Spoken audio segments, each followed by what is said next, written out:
नमस्कार दोस्तों, अक्सर आप बर्ड फ्लू के बारे में सुनते होंगे और अलग अलग कॉम्बिनेशंस के आपको देखने को मिलता होगा, जैसे कि H1N1 आपने सुना होगा। इसके अलावा अलग अलग कॉम्बिनेशन होते हैं H5N8, मतलब इस तरह के आपको कई डिफरेंट प्रकार के बर्ड फ्लू देखने को मिलेंगे। डोंट वरी, मैं सब कुछ आपको बताऊंगा वीडियो में। लेकिन आज हम बात कर रहे हैं H10N3, ये भी एक अलग सा कॉम्बिनेशन हो जाएगा। H10 और N3 के बारे में हम बात कर रहे हैं।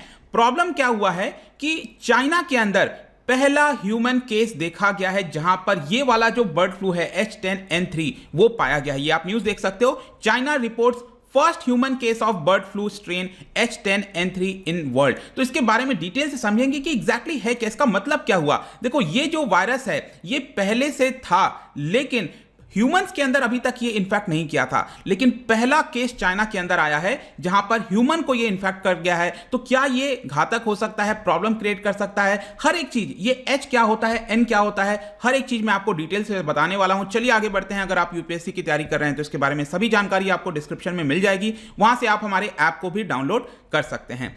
एग्जैक्टली हुआ क्या है, सबसे पहले हम ये देख लेते हैं। चाइना के अंदर वहां की एक ईस्टर्न प्रोविंस है जिसका नाम है जियांगसू। ये मैं आपको दिखा देता हूं, ये आप देख पाओगे, यहां पर बीजिंग इसकी कैपिटल है। और इसका जो ईस्टर्न है, ईस्टर्न साइड, यहां पर आपको प्रोविंस देखने को मिल रहा होगा जिसको कहा जाता है जियांगसू प्रोविंस। ठीक है, तो यहां पर एक पेशेंट है जिसका नाम 41 ईयर ओल्ड पर्सन है, जिसके अंदर ये वाला बर्ड फ्लू देखा गया है H10N3। और इसके बारे में रिपोर्ट किया गया ट्यूसडे को ही बीजिंग नेशनल हेल्थ कमीशन के द्वारा। और यहां पर बताया जा रहा है कि उसको हॉस्पिटलाइज कर दिया गया था 28 अप्रैल को ही, मतलब एक महीने पहले ही उसको हॉस्पिटलाइज कर दिया गया था। लेकिन उसका डायग्नोज किया गया ऑन 28 मई, मतलब कुछ दिन पहले ही, 4 दिन पहले ही इसके बारे में पता चला। अब जाकर यहां पर जो बीजिंग है, चाइना है, उसने विश्व को बताया है। लेकिन चाइना ने इसके बारे में बहुत ज्यादा डिटेल नहीं दिया कि एग्जैक्टली ये आया कहां से, इन्फेक्ट कैसे हुआ। इन सब के बारे में चाइना ने अभी तक कोई डिटेल नहीं दिया है, क्योंकि वो चाइना है। चलिए अब हम इसको थोड़ा अच्छे से समझते हैं कि एग्जैक्टली फ्लू का मतलब क्या है। जब हम कहते हैं ना बर्ड फ्लू, तो बर्ड फ्लू इसको क्यों कहते हैं। तो देखो, यहां पर फ्लू का सिंपल अर्थ होता है इन्फ्लुएंजा। फ्लू बोलो या फिर इन्फ्लुएंजा बोलो, दोनों एक ही चीज है। तो फ्लू बेसिकली क्या होता है, कंटेजियस होता है। कंटेजियस का मतलब क्या है कि ये एक ऑर्गेनिज्म से दूसरे ऑर्गेनिज्म में फैल सकता है। अब जब मैं एक ऑर्गेनिज्म से दूसरे ऑर्गेनिज्म कहता हूं तो जरूरी नहीं है कि ये ह्यूमन टू ह्यूमन फैले। जैसे कि हो सकता है कि ये एक एनिमल से दूसरे एनिमल, मतलब कि बर्ड से बर्ड में फैल जाए, ठीक है, तो भी कंटीजियस हो जाएगा। लेकिन कई बार ये बर्ड से जो है ह्यूमन में भी फैल जाता है। तो जरूरी नहीं है कि ये ह्यूमन टू ह्यूमन फैले, मतलब हो सकता है कि वो ह्यूमन टू ह्यूमन भी हो सकता है। अलग अलग कॉम्बिनेशंस होते हैं, अलग अलग केस में अलग अलग चीजें आपको देखने को मिलेंगी। तो यहां पर नॉर्मली क्या होता है, जो इन्फ्लुएंजा होता है जिसको हम फ्लू कहते हैं, ये कंटीजियस होता है, वायरल इंफेक्शन। याद रखिएगा, वायरल इंफेक्शन मतलब वायरस से रिलेटेड है, बैक्टीरिया से नहीं है। ये अटैक किसको करता है, हमारे रेस्पिरेटरी सिस्टम को। जब हम सांस लेते हैं इसमें कहीं दिक्कत होती है तो इसको ये पर्टिकुलरली अटैक करता है। देखो, ये जो फ्लू होता है, इन्फ्लुएंजा होता है, ये 3 तरीके से आप इसको बांट सकते हो, 3 मेन ग्रुप्स में। इन्फ्लुएंजा ए आपने सुना होगा, इन्फ्लुएंजा बी, इन्फ्लुएंजा सी। देखो, जो बी और सी है ये उतना ज्यादा प्रॉब्लमैटिक नहीं होता, ये सीरियस नहीं होता। सीरियस कौन सा होता है, सीरियस होता है इन्फ्लुएंजा ए। मतलब फ्लू ए बोलो या फिर इन्फ्लुएंजा ए बोलो, वो एक ही बात है, क्योंकि ज्यादातर ये आउटब्रेक्स क्रिएट करता है। वाइड स्प्रेड जो डिजीज है वो इन्फ्लुएंजा ए ही क्रिएट करता है, ये आपको पहले ध्यान रखना है। अब हम आते हैं इन्फ्लुएंजा ए के बारे में। इसके अगर आप सब टाइप्स देखोगे, अभी तक जब हमने डिस्कवर किया है, डिटेक्ट किया है इन्फ्लुएंजा ए के बारे में, तो हमें 131 सब टाइप्स देखने को मिले। एटलीस्ट, कम से कम आप कह सकते हो 131 सब टाइप्स ऑफ इन्फ्लुएंजा ए हमें देखने को मिला है नेचर के अंदर। जिसमें से, अब ध्यान से सुनना, इसमें से 131 में से 2 को छोड़कर बाकी जितने भी हैं वो बर्ड को इन्फेक्ट करते हैं। आया समझ में। तो इसको बर्ड फ्लू क्यों बोला जाता है, क्योंकि ज्यादातर, लगभग सभी जो है, 2 को छोड़कर लगभग सभी बर्ड को इन्फेक्ट करते हैं। इसी की वजह से ज्यादातर इस फ्लू, इन्फ्लुएंजा ए को हम कहते हैं बर्ड फ्लू। और ये जानकारी मैं नहीं दे रहा हूं, ये जानकारी दी गई है यूनाइटेड स्टेट्स के अंदर जो सेंटर फॉर डिजीज कंट्रोल और प्रिवेंशन है उनके द्वारा। अब यहां पर अब आपको समझना है कि ये जो बर्ड फ्लू है, ये जो इन्फ्लुएंजा ए है, इसके अंदर आपको 2 प्रोटीन देखने को मिलेगा। ये जो वायरस है ना, इसके अंदर 2 प्रोटीन है। कौन सा, एक है H और दूसरा है N। H का मतलब हुआ हेमोग्लूटिनिन और दूसरा है N, इसका मतलब हुआ न्यूरामिनिडेज। ठीक है, तो H और N ये दो तरीके के प्रोटीन देखने को मिलते हैं और इसके अंदर भी आप देखोगे तो H जो H है ये 18 अलग अलग प्रकार का देखने को मिलेगा और ये जो N है वो आपको 11 डिफरेंट प्रकार का देखने को मिलेगा। अब आप जस्ट इमेजिन करके देख सकते हो, अगर ये 18 प्रकार का है और ये 11 प्रकार का है तो ये अलग अलग कॉम्बिनेशंस में भी तो बन सकता है, राइट। यहां पर मैं कह दूं H1 और N कह दूं N10, इस तरह का भी बन सकता है। H2 हो जाएगा और फिर N आपका कुछ भी हो जाएगा, 6 हो जाएगा। तो ये अलग अलग कॉम्बिनेशंस में भी यहां पर बन सकते हैं। इसी की वजह से अक्सर आप सुनते होंगे H1N1, H5N3, इस तरह के अलग अलग कॉम्बिनेशंस अक्सर आपको सुनने को मिलते हैं। और इस पूरे कॉम्बिनेशंस में अगर आप देखेंगे तो ज्यादातर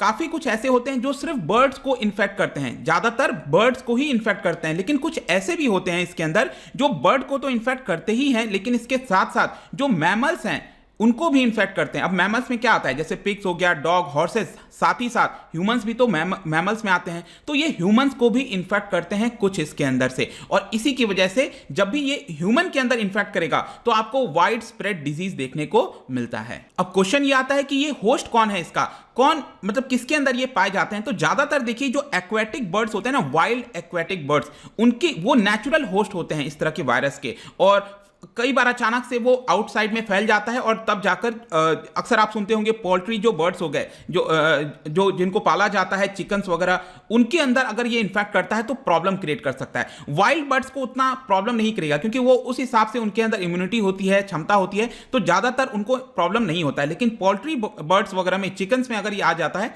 तब ये प्रॉब्लमेटिक हो जाता है और हमें उसको फिर मारना होता है। लेकिन हमारे लिए जरूरी क्या है, हमारे लिए जानना जरूरी है कि ये इनमें से ये जो अलग अलग प्रकार के कॉम्बिनेशन है ना, H1, N1, N2, इस तरह के जितने भी कॉम्बिनेशन है, उसमें से कौन से कॉम्बिनेशन ह्यूमंस को इन्फेक्ट करते हैं, ये इंपॉर्टेंट है हमारे लिए जानना। तो देखिए यहां पर ह्यूमंस को जो है H वाला अगर आप देखोगे तो इसमें 3, H1, H2, H3, ये 3 प्रकार के जो हैं वो ह्यूमंस को इन्फेक्ट कर सकते हैं, और जो N वाला है उसमें से N1, N2 ये ह्यूमंस को इन्फेक्ट कर सकता है।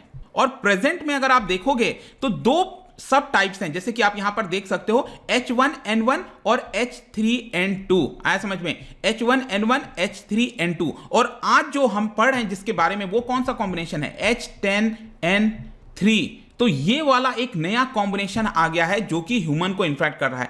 पहली बार ऐसा इन्फेक्शन ह्यूमंस के अंदर देखने को मिला है। अभी तक क्या था, सिर्फ H1, H2, H3 और N1, N2, इन्हीं के कॉम्बिनेशन से ये ह्यूमन को इन्फेक्ट करता था। I hope this thing is clear. तो यहां पर प्रेजेंट में अगर हम देखें तो H1N1, H3N2 ये ज्यादातर ह्यूमन बींग्स में सर्कुलेट होता है और ये सीजनल होता है। ये हम अडॉप्ट कर चुके हैं इसको एक तरह से, मतलब जब भी आता है सीजनल फ्लू के तौर पर आता है और वापस चला जाता है। और इसी की वजह से इन दोनों को ज्यादातर ह्यूमन फ्लू भी कहा जाता है, ठीक है, रादर देन बर्ड फ्लू कहने के बजाय इनको हम ज्यादातर ह्यूमन फ्लू कहते हैं, क्योंकि ये ह्यूमंस में एक तरह से कॉमन हो चुका है। और याद रखिएगा, जब भी ये नया फ्लू आएगा, फ्लू अगर कोई नया निकल कर आया तो ये अक्सर पैंडेमिक क्रिएट करता है। जैसे कि 1918 से अगर आप देखो, 1918 में जब वर्ल्ड वॉर 1 चल रहा था तो स्पेनिश फ्लू यहां पर हमें देखने को मिला था।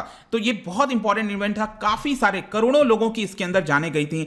आगे चलकर एशियन फ्लू H2N2 हमें देखने को मिलता है 1957-58 में। फिर 1968 में हांगकांग फ्लू हो गया H3N2। उसके बाद स्वाइन फ्लू हो गया 2009। आई एम श्योर ये तो आपको याद होगा, लेटेस्ट है ये आपका न्यूअर वर्जन ऑफ H1N1। और रिसेंटली भी अगर आप देखोगे तो 2016-17 में कई सारे केसेस सामने आए थे जिसमें करीब 300-400 लोगों की मृत्यु हुई थी।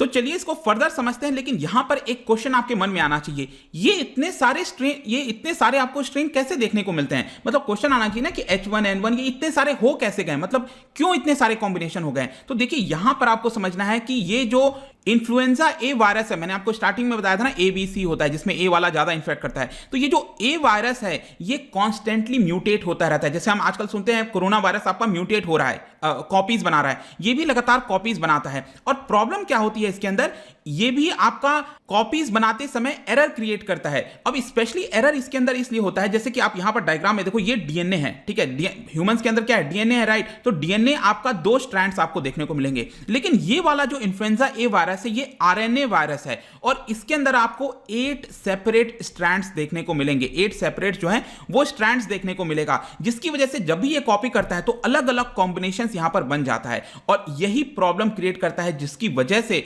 हमें इतने प्रकार के अलग अलग बर्ड फ्लू और इस तरह की चीजें रेगुलर बेसिस पर सुनने को मिलती हैं। अब हम आते हैं अभी प्रेजेंट का ये जो केस आया है चाइना के अंदर H10N3, ये बेसिकली अभी के लिए बताया जा रहा है। देखो चाइना ने तो बोल दिया है कि ये अभी लो पैथोजेनिक है, मतलब कि लेस सीवियर डिजीज है पोल्ट्री के अंदर, और ऐसा लगता नहीं कि ये कोई लार्ज स्केल पर आउटब्रेक क्रिएट करेगा। लेकिन ये चाइना है, देखो अब चाइना को लाइटली नहीं लेना है अपने को। चाइना कुछ भी बोल देगा, फिर अभी 4-5 महीने बाद बोल देगा कि नहीं हमें ऐसा लग रहा था कि उस समय लो होगा लेकिन अब तो फैल चुका है, क्या करें। तो यहां पर अब सीरियस हो जाना पड़ेगा पूरे विश्व को, क्योंकि जो भी जानकारी चाइना के द्वारा दी जाती है हम उसको बहुत ज्यादा सीरियस तरीके से नहीं ले सकते। हमें अपने स्तर पर अब सतर्क रहना बहुत ज्यादा जरूरी हो गया है। तो चाइना ने अभी के लिए बोल दिया है कि ये बहुत ज्यादा घातक नहीं है, और जो पर्सन था जिसका डायग्नोस किया गया अभी जस्ट 4-5 दिन पहले, उसको बताया जा रहा है कि वो स्टेबल है, स्टेबल कंडीशन में है और बहुत ही जल्द डिस्चार्ज कर दिया जाएगा। और उसके संपर्क में जितने भी लोग आए थे, ठीक है, उनको किसी को ये केस नहीं हुआ है। इसी की वजह से अब आप देखोगे तो जो WHO है, अब देखो WHO भी